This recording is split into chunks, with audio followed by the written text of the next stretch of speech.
আজ 12 নভেম্বর, ঠিক 55 বছর আগে 1970 সালের 12 নভেম্বর বৃহস্পতিবার রাতে বাংলাদেশের উপকূল ঘেঁষে একটা প্রচণ্ড জলোচ্ছ্বাস বয়ে গিয়েছিল। সেই জলোচ্ছ্বাসকে 2017 সালের বিশ্ব আবহাওয়া সংস্থা তাকে বলেছিল পৃথিবীর লিখিত ইতিহাসের সবচেয়ে বড় প্রাণঘাতী জলোচ্ছ্বাস। 2004 সালের আগে ভারতীয় উপমহাদেশে কোনো জলোচ্ছ্বাসের নামকরণ করা হয়নি, কিন্তু এই জলোচ্ছ্বাসের নামকরণ করা হয়েছিল। ব্রিটিশ পত্রিকা দ্য গার্ডিয়ানের সাংবাদিক হাওয়ার্ড হোয়াইটেন এই জলোচ্ছ্বাসটির নাম দিয়েছিলেন দ্য গ্রেট ভোলা সাইক্লোন।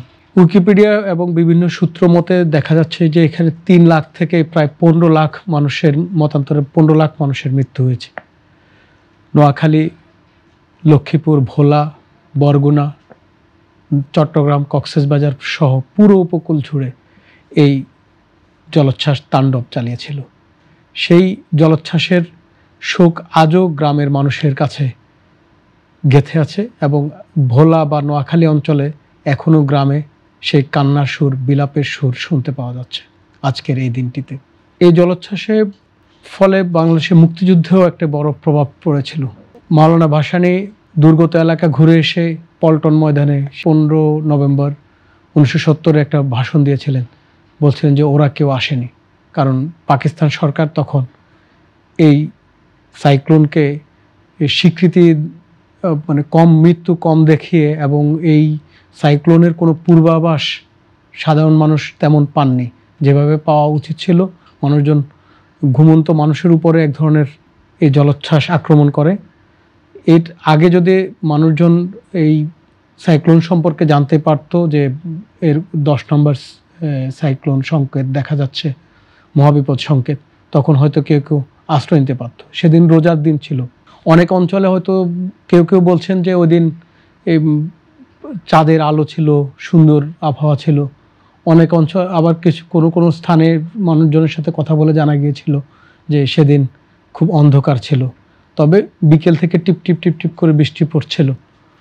তারপর রাতের দিকে রাত বাড়তে থাকলো, বৃষ্টি বাড়তে থাকলো এবং ভোর রাতের দিকে প্রচণ্ড 225 কিলোমিটার বেগে এবং 33 ফুট উচ্চতায় এই জলোচ্ছ্বাসটি হয়েছিল।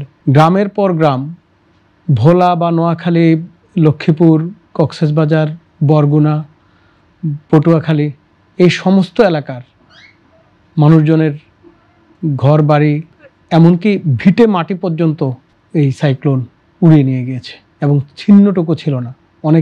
অধিকাংশ মানুষ তাদের লাশ কোথায় গিয়েছে সেটা তার আত্মীয় স্বজন পাননি।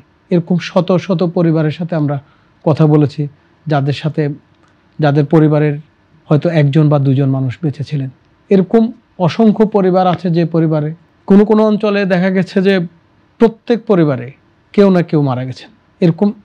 এরকম যেমন চরবাটার একটা গ্রাম আছে সুবর্ণচরের, সেখানে এমন কোনো বাড়ি নেই যেখানে মানুষ মারা যায়নি। আবার কোনো এলাকায় যেমন হাতিয়াতে একটু লোক সংখ্যা কম মারা গিয়েছেন। ঢালচরে প্রায় 100 মানুষ ছিলেন, সেখানে মানুষ ছিলেন মাত্র 2জন মানুষ বেঁচে ছিলেন। তাদের মধ্যে একজন এখনও বেঁচে আছেন, আব্দুল হাশেম, আরেকজন গত 4-5 বছর আগে মারা গেছেন। সেটা হচ্ছে ভোলার সরফেশনের ঢালচর, কুকরিমুকরি ইউনিয়নের একটা ওয়ার্ড, একটা বিচ্ছিন্ন দ্বীপ। ওই দ্বীপ তখনও ছিল। সেই দ্বীপে 2জন মানুষ একটা খেজুর গাছে বেঁচে ছিলেন। এভাবে বহু মানুষ তাদের স্বজন হারিয়েছেন। আজ সেই স্বজন হারানোর দিনে মানুষ বিলাপ করে হয়তো কাঁদছেন। অনেকের কান্নার এখন হয়তো লোক নেই, কারণ 55 বছর হয়ে গেছে। সবচেয়ে দুঃখের ব্যাপার হলো এই জলোচ্ছ্বাসটি নিয়ে বা এই ক্ষতি নিয়ে, এই ক্ষতির কারণ তো পৃথিবীর দূষণ, এবং এই দূষণের ফলেই এই প্রাকৃতিক দুর্যোগগুলো হয়। আমাদের পরিবেশ দূষণের ফলে এই সব দুর্যোগ হয়ে থাকে। সেই দুর্যোগের ক্ষয়ক্ষতির হয়তো তখনকার যুগে মানুষ রিলিফ পেয়েছে, খাদ্য পেয়েছে কিছু কিছু, এবং যখন এই মরা লাশগুলো বেশি উঠলো, এটা দাফনের কাজ করাটা একটা বড় চ্যালেঞ্জ হয়ে গিয়েছিল। তো আমাদের সাথে কথা হয়েছিল অধ্যাপক সাইদুর রহমান, তিনি রেড ক্রিসেন্টের ইন্টারন্যাশনাল রেড ক্রস তখন একটা প্রকল্প আলাদা করেছিল এই দুর্যোগকে কেন্দ্র করেই, উনি ওই প্রকল্পের পরিচালক ছিলেন। উনি জানিয়েছিলেন যে তখন লাশ ভেসে ওঠার পরেই তো আরও দুর্যোগ, আরও ডায়রিয়া, কলেরা এসবগুলো শুরু হতে লাগলো, কারণ পানিবাহিত রোগ। এমনকি অনেক মানুষ বলছিল যে এই 3-4 মাস পরেও মাছও খেতে পারতো না, যে নদীর মাছ, এই নদীর মাছগুলো তো পচা মাছ মানুষ খেয়েছে, পচা গরু ছাগল খেয়েছে, সেই কারণে ওই মাছের ভেতরেও গন্ধ ছিল, মানুষের গন্ধ পেত মানুষ, এজন্য ওই সামুদ্রিক মাছ, নদীর মাছ এসবগুলা মানুষ খেতে পারতো না। এমন একটা ভয়াবহ দুর্যোগকে আসলে সেভাবে স্বীকৃতি পাওয়া হয়নি। পৃথিবীর বলা হয়ে থাকে এটি পৃথিবীর ইতিহাসের, লিখিত ইতিহাসের সবচেয়ে বড় প্রাকৃতিক দুর্যোগ। 2017 সালে 18 মে বিশ্ব আবহাওয়া সংস্থা এই সাইক্লোনকে পৃথিবীর ইতিহাসের সবচেয়ে বড় প্রাণঘাতী জলোচ্ছ্বাস হিসেবে স্বীকৃতি দিয়েছিল।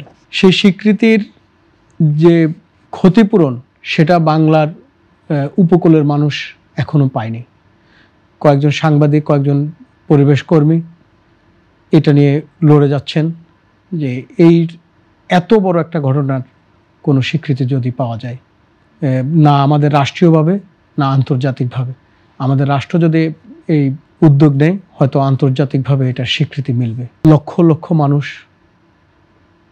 তারা স্বজন হারিয়েছেন, লক্ষ লক্ষ মানুষ তারা নিজেরা প্রাণ হারিয়েছেন। তাদের সকলের প্রতি শ্রদ্ধা, তাদের আত্মার মাগফিরাত কামনা করছি।